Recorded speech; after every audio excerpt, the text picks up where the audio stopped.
अरे नहीं हरिराम, मैं तुम्हें पहले पैसे नहीं दे सकता। यदि पहले पैसे चाहिए तो तुम्हें मेरे पास कुछ गिरवी रखना पड़ेगा। लेकिन मालिक, मेरे पास तो कुछ भी नहीं है जो मैं तुम्हारे पास कुछ गिरवी रखूं। नहीं हरिराम, तुम्हारे पास तुम्हारा खेत तो है। तुम उस खेत को मेरे पास गिरवी रख दो। जब तुम मेरे पैसे वापस कर दोगे तब मैं तुम्हारा खेत तुम्हें लौटा दूंगा। ठीक है मालिक, आप मेरे खेत को गिरवी रख लीजिए। कृपा कर मुझे पैसे जल्दी दे दीजिए। फिर वह सेठ हरिराम को पैसे दे देता है। पैसे लेकर हरिराम वहाँ से चला जाता है। सेठ गणपति राम बहुत ही कुटिल था, मानो उसका हृदय पत्थर के समान हो, जो लोगों की मजबूरियों का फायदा उठाता था। उसके पास काफी सारे लोग काम करते थे। उसी गांव में एक मोहन नाम का लड़का रहता था, जो बहुत ही मेहनती था। उसके पास एक छोटा सा खेत था।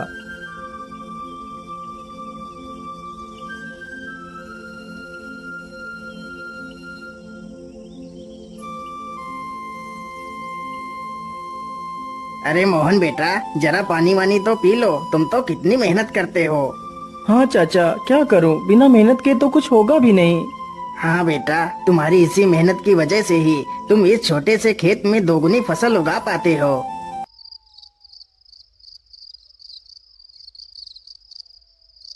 मोहन अपने बूढ़े माता पिता के साथ ही रहता था। मोहन के पिता की तबीयत हमेशा खराब ही रहती थी। घर की सारी जिम्मेदारियां मोहन के कंधों पर ही थी। पिताजी, आज तो आपकी दवाई खत्म हो गई है। कोई बात नहीं बेटा, तुम कल मेरे लिए दवाई ले आना।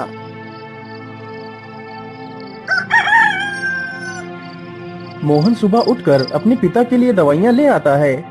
माँ, मैं पिताजी के लिए दवाई ले आया हूँ। आप पिताजी को दवाइयाँ समय से खिला देना। हाँ हाँ बेटा, मैं तुम्हारे पिता को दवाइयाँ खिला दूंगी। माँ, आज तो मौसम कितना अच्छा है। मैं आज ही खेत में बीज बो देता हूँ। ठीक है बेटा, जैसा तुम्हें अच्छा लगे वैसा ही करो। मोहन तुरंत ही अपने बैलों को लेकर खेत की तरफ निकल पड़ता है।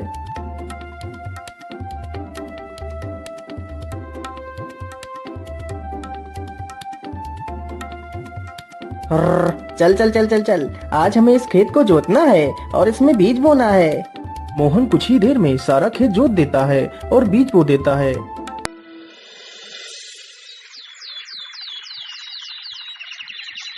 कुछ ही दिनों में खेत में बहुत अच्छी फसल तैयार होती है। अरे मोहन भाई, हर बार की तरह इस बार भी आपके खेत में कितनी अच्छी फसल तैयार हुई है। हाँ मदन भैया, यह सब ऊपर वाले का ही आशीर्वाद है, जो हर बार मेरे खेत में इतनी अच्छी फसल होती है।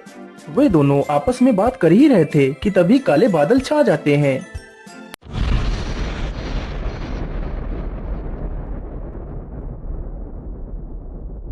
अरे मोहन भाई, ये अचानक से काले बादल कहाँ से आ गए? मुझे लगता है आज तो कितनी जोर का तूफान आने वाला है। चलो जल्दी से घर चलते हैं। अरे मदन भाई, ठीक ठीक बोलो। यदि तूफान आ गया तो हमारी सारी फसलें बर्बाद हो जाएंगी। वे दोनों इतनी बात कर ही रहे थे कि तभी जोर जोर से हवाएं चलने लगती हैं और हवाओं के साथ जोर की बारिश आ जाती है। अरे ये क्या हो गया? ये तो बहुत जोर की बारिश आ गई। अरे मोहन भाई, यहाँ से जल्दी चलो, नहीं तो हम लोग भीग जाएंगे। दोनों जल्दी से एक बड़े से पेड़ के नीचे जाकर खड़े हो जाते हैं। मदन भाई, यदि ऐसे ही बारिश होती रही तो हमारी सारी फसलें बर्बाद हो जाएंगी। कुछ ही देर में बारिश के साथ साथ ओले भी गिरने लगते हैं। देखते ही देखते कुछ देर में ही सारी फसलें बर्बाद हो जाती हैं। हाय हाय, ये क्या हो गया? हे ऊपर वाले, ये तूने क्या कर दिया? अब तो सारी फसलें बर्बाद हो चुकी हैं। अब मैं क्या खाऊंगा और अपने बूढ़े माता पिता को क्या खिलाऊंगा?